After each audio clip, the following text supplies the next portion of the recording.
Now we get into the topic. The topic today is how to live aloha. Now, that sounds very nice, but you can't live aloha unless you know what aloha is. Okay? And a lot of people have a very, very narrow idea of what it is and no idea of what it isn't. So let's start with that a little bit. First of all, and most everybody knows this, but I have to begin with this, we use it as a greeting. And the type of greeting, it's hello or goodbye, but also if you add words to that, you get ideas that have to do with tell you the time of day, the intensity of the affection that goes with the greeting, lots of shades of greeting that can be brought with this word aloha, according to what you add to it. So that's most general use is for that. The basic meaning of the word is love. And so the greetings are actually a kind of a blessing or a kind of gift of love that people give each other. But we have to go further into that. So we're going to get the help. The dictionary, which was primarily put together by a very, very wise Hawaiian woman called Mary Pukui. In the dictionary, these are the ideas that are the meanings that are given to aloha.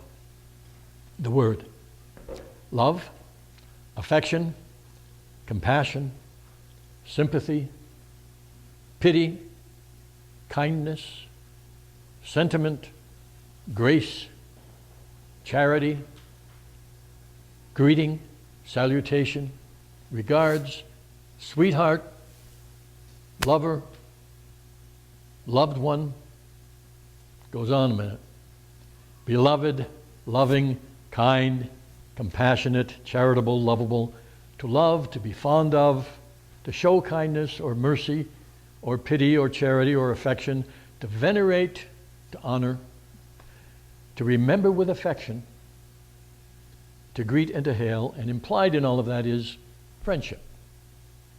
Now, those are the dictionary meanings. All of those kinds of things are involved with this word. We can look at the roots of the word and get some more meaning. Because in the roots, alo, the first part, means front or face. Okay? And in one dictionary, it's to share an experience. The word oha means spreading like vines, thriving, to grow lush. It means affection and love, and also has to do with greeting by itself, and to greet someone with affection. To show joyous affection or friendship, here's where we get friendship in here, and just joy. That's the last part. Sometimes the word ha is included because it ends in ha. And that's because it's meanings of breath, life, and spirit. And so ha, however, has many other meanings that might or might not be applied, but all of that is part of the deeper meaning in the roots of this word. So one way of expressing aloha, the meaning of aloha as far as its roots go, would be joyfully sharing breath and love face to face. What's interesting about that way of translating it is it describes one of the oldest forms of Hawaiian greeting called a honi. Translated as a kiss, the traditional Hawaiian honi is where two people hold each other's shoulders, bring their faces together, press their noses side by side, and inhale each other's breath. And it's been said that in the old days, doing that, someone could tell if a person was a relative, could tell if they were good-hearted or not, could tell if they were healthy or not. Okay?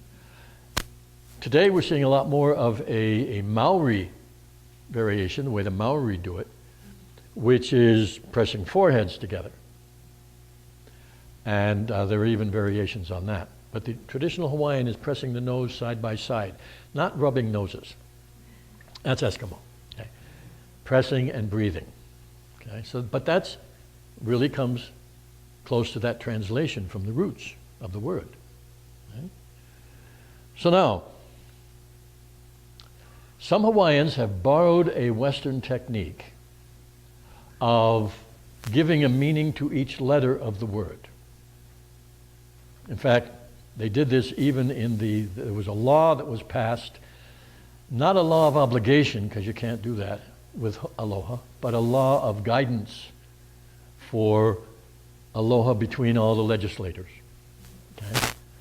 And they used one of these variations, starting with akahi to represent the A, and that means kindness, to be expressed with tenderness. Next word, lokahi, for the L, meaning unity, to be expressed by harmony. Next was olu olu, for the O, meaning agreeable, and to be expressed with pleasantness. And then ha'a, meaning humility, to be expressed as modesty.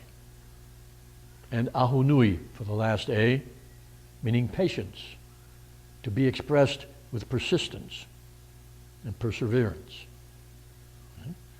Now, a very important thing to realize is that the Hawaiian concept of love doesn't include any negatives.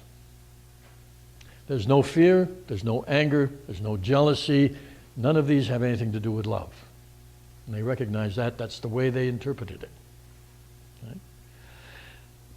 Another very important thing to realize is that aloha requires, by its nature, reciprocity. What that means is aloha has to be returned to be fulfilled. Now, there's no law against not returning it, but it isn't complete unless there's an exchange. I'm going to give you an example from Africa, where this kind of feeling is expressed by the tribal peoples way out in the bush. And it gives a good example. I had work that was involved with providing food to people who were hungry. That was one of the things we did. And so there was a village that was starving because way up in the north of a place called Togo, the people were starving because their new harvest had not come in yet. And they had several weeks before the food was ripe enough to eat. And they had run out of last year's stock. So I got a caravan together, a safari, actually. And it really looked like one because we had guys carrying big boxes of food on their shoulders. We could only reach it by foot. And we crossed alligator-infested rivers, and it was quite an adventure. We got to the village and we gave them the food, and they were, of course, tremendously grateful. But it wasn't complete from their point of view. So we said our goodbyes and we left. And a few miles back across the river, I was resting in another village. And the next day, just before we were ready to leave, I was told that there were two young men from the village we had helped waiting to see me. So I came out of my hut, and they came up, and they gave me the scrawniest chicken that you ever saw in your life. And what I learned was their father, the chief, had sent them out, just as soon as I left, had sent them out searching everywhere through the fields to find a chicken. It had taken them all day to find the chicken and then bring the chicken to me as their return gift. They could not have honored themselves unless they had reciprocated. And I met that thing a lot in Africa. And it's here in Hawaii too, and it's part of aloha. Okay? So, what this means in practical terms, aloha is not unconditional love. Okay? It's a gift or a blessing to be exchanged. How can I put this? It's still a gift, but exchanging it fulfills what is being done. Okay? It's like reaching out your hand to shake someone. Doesn't work if they don't shake back. Okay? That's part of the exchange. Okay? If you offer aloha and it isn't returned, you're not obligated to keep giving it. You're not obligated to stop, but you're not obligated to keep giving it out either. Okay? That's understood. You don't give it because you have to, or because you're supposed to, or because it's required. It's got to be a gift, or it's not aloha. But you're not obligated if it's not returned. There's a Hawaiian proverb. So anyway, if you are offered aloha and you don't give it back, don't be surprised if it's not offered again. You know, that kind of goes with it too. Okay? So there's a proverb about love.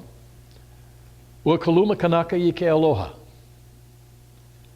Love is natural among people. When there's no fear or anger between people, love blooms without effort. It happens spontaneously. And even strangers get together, and when there's no anger or fear, they become friends very quickly because it's natural. There's another proverb. He manu ke aloha, a'ohe lali kau ole, which means love is like a bird. There is no branch that it does not perch on. And this means love can be expressed anytime, anywhere, by anyone. Right? And finally, this proverb. He punawai kahiwale ke aloha. Love is a spring that flows freely. You cannot demand it, or control it, or barter it, or buy it. It's a gift, given without strings, or it isn't aloha. If you don't fight it and don't fear it, love is always available to everyone. In fact, like some people say, it's the very thing that makes the world go round. Pau ka'olelo, the story is told. Have any comments or questions? And the tools and the skills are kind of implied in the things that were talked about, because especially when you're working with yourself and the blocks and things that you might have and your own dragons, things like that, you need to use aloha on yourself. Okay? Because sometimes it's not really a dragon. Sometimes it's a part of you crying out for help. It's a part of you that's been injured by an idea or something bad, and it's the part that's hurting. Mercy, compassion, helpfulness, kindness to yourself. Blessing, which is one of the most beautiful ways. Aloha, everyone. Does everyone have a stone at this point, or a piece of nature? Everybody's got some. Okay. So I invite you to look at this piece of nature and to notice that there are parts to it. It's not just one lump of something. There are different aspects, different things that have gone into this piece of nature that you have here. Very much like all the people that have gone into your life. All the people that you have connected with in your lifetime. And so let this piece of nature symbolize a whole collection of wonderful people, and perhaps not so wonderful, at least they didn't seem so wonderful at the time, but all the people that have come into your life. And so let's do a little bit of healing around them. So the first thing to do, I think, is to do a little forgiveness. So look at your piece of nature and let it symbolize this whole collection, this whole family of people that you have come to know at some point. And forgive your piece of nature for not taking out the trash, for leaving the toilet seat up, for being late, for not loving you the way you expected to be loved, for maybe saying things that were unkind or you felt were unkind, for things that you felt slighted by. Whatever it is, forgive this piece of nature and all the people that are a part of your life. That way you can connect to them and be in aloha with all these people. And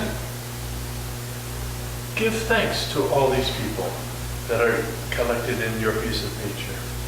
Give thanks to all of them, for being in your life, for being connected to you, for being in aloha with you, to share breath with you. There are a great many of them, and you don't have to think of them all individually. Let this piece of nature symbolize all of them, but know that they are all an important part of your life. So give thanks for all these people. And then send this piece of nature and all the people that are connected to it as much aloha as you can, from as deep within you as you can. Connect from the deepest part of yourself to the deepest parts of all of them. But that's who you are, love.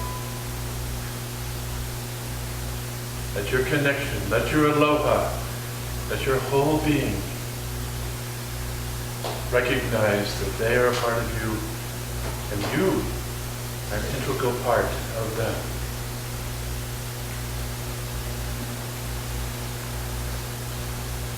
So to all of these people and to this little piece of nature, say in your heart as deeply as you can, thank you, mahalo.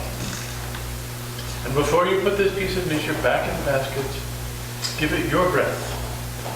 Add it to all the energy that's there, so that energy will be there for the next person who picks this up. Thank you. Mahalo.